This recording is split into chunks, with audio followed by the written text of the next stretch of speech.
اطہر السلام علیکم بیٹا. وعلیکم السلام. جناب کیا حال ہے سر؟ ٹھیک ہے اللہ کا شکر.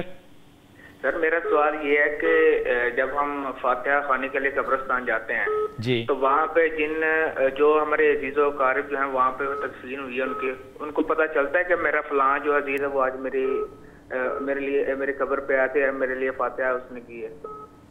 کیا بات ہے. آپ کس کے لیے جاتے ہو یہ بتاؤ؟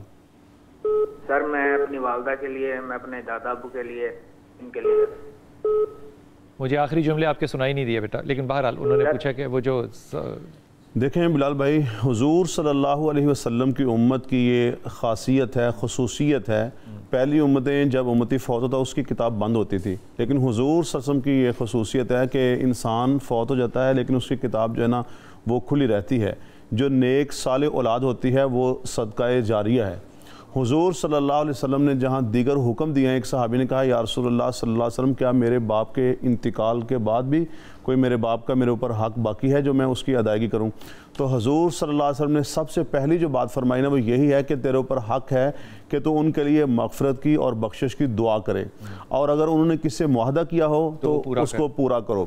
اور تیسرے نمبر پہ حضور صلی اللہ علیہ وسلم نے ارشاد فرمایا کہ جو تیرے والد صاحب کے جو رشتہ دار ہیں ان سے بھی حسن اخلاق کے ساتھ پیش آ، اور جو ان کے دوست ہیں ان کو بھی اچھے اخلاق کے ساتھ سنت رسول بھی پیش آ. بلکہ ایک روایت میں آیا کہ تم چاہتے ہو کہ تمہارے والد صاحب جو ہیں ان کی قبر میں انہیں راحت نصیب ہو، سکون نصیب ہو. تو انہوں نے کہا کیوں نہیں؟ تو حضور صلی اللہ علیہ وسلم نے فرمایا کہ پھر جو اس کے رشتہ دار اور جو اس کے دوست ہیں ان کے ساتھ حسن اخلاق کے ساتھ پیش آ.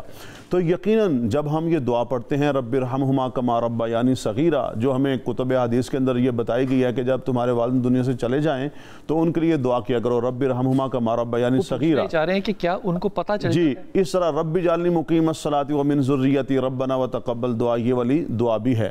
تو جب ہم پڑھتے ہیں بہت ساری ایسی کتابوں سے ایسے واقعات ملتے ہیں کہ جنہیں انہیں راحت نصیب ہوتی ہے، انہیں سکون نصیب ہوتا ہے. وہ کہتے ہیں اللہ تعالیٰ کی ذات کیوں کم ہوا؟ جی بلکہ میں آپ کو بڑی عجیب بات سناتا ہوں، ابھی میرے ذہن میں آئی کہ ایک کوئی اللہ والے تھے، وہ نا قبرستان سے گزر رہے تھے تو انہوں نے کیا دیکھا، کشف کی کیفیت میں دیکھا کہ سارے جو لوگ ہیں نا وہ پھول کی پتیاں اٹھا رہے ہیں پورے قبرستان سے، اور ایک جو صاحب ہیں وہ تکیہ لگا کے ٹیک لگا کے بیٹھے ہوئے ہیں. تو انہوں نے کہا جی یہ کیا منظر؟ تو انہوں نے کہا جو لوگ اصالِ ثواب کر رہے ہیں نا اجتماعی طور پر امت کے لیے تو یہ اس کو اکٹھا کر رہے ہیں. انہوں نے کہا جی آپ کیوں بیٹھے؟ انہوں نے کہا میرا بیٹا قرآن پاک کا حافظ ہے، وہ مجھے روزانہ قرآن پاک سپارہ پڑھ دیتا ہے تو وہ میرے لیے وہ کافی ہوتا ہے. کیا بات. تو یہ وہ ساری باتیں ہیں جو ہمیں یہ چیزیں بتاتی ہیں کہ جو ہم جو پڑھ رہے ہیں قرآن پاک کی تلاوت کریں تب بھی، یا ہم ان کے لیے نمازیں پڑھیں نوافل تب بھی، یا ان کے لیے صدقہ خیرات کریں تب بھی، یا انسانیت کی ویسے ہی حسن اخلاق کے ساتھ انہیں پیش آئیں، خدمت کریں،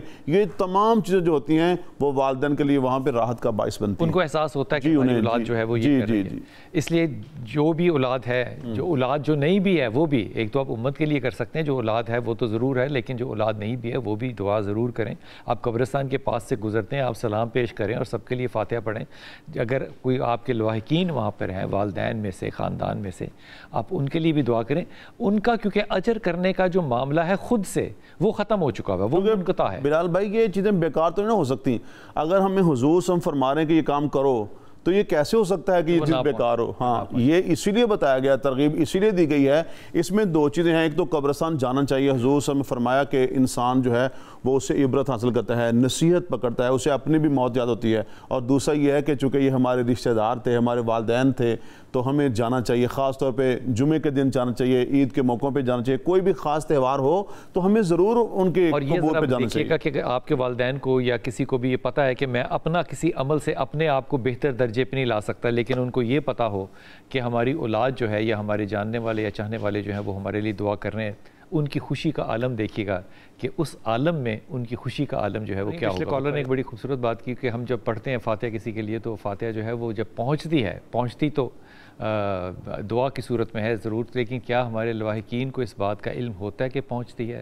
تو سید بھائی کہہ رہے ہیں کہ جناب ان کو صرف پتہ نہیں ہوتا بلکہ ان کے درجات جو ہیں وہ بھی جب بہتر ہوتے ہیں تو وہ اجر اور ثواب کا جو ایک سلسلہ ہے یہ آپ جنریٹ کرتے ہیں، جسے کہتے ہیں نا کہ آپ رپل افیکٹ جو ہے وہ قائم کرتے ہیں. ریپل افیکٹ کہتے ہیں جیسے کہ پانی ایک کھڑا ہے تو آپ اس میں پتھر ڈالیں, ایک پھینکیں تو وہ ایک دائرے بننے شروع ہو جائیں گے, تو ایک دائرہ دوسرے کو, دوسرا تیسرے کو, تیسرا چوتھے کو جو ہے وہ بڑھاتا چلا جائے گا, اور اجر و ثواب جو ہے وہ بڑھتا چلا جاتا ہے. اپنے لواحقین کو اپنی دعاؤں میں ضرور یاد رکھا کریں. یہ حسن اخلاق بھی تو ہے, حسن اخلاص بھی تو ہے, یہ صلہ رحمی بھی تو ہے کہ جن کے پاس اب طاقت نہیں ہے اپنے اعمال کی, ان کے لیے کیا جائے.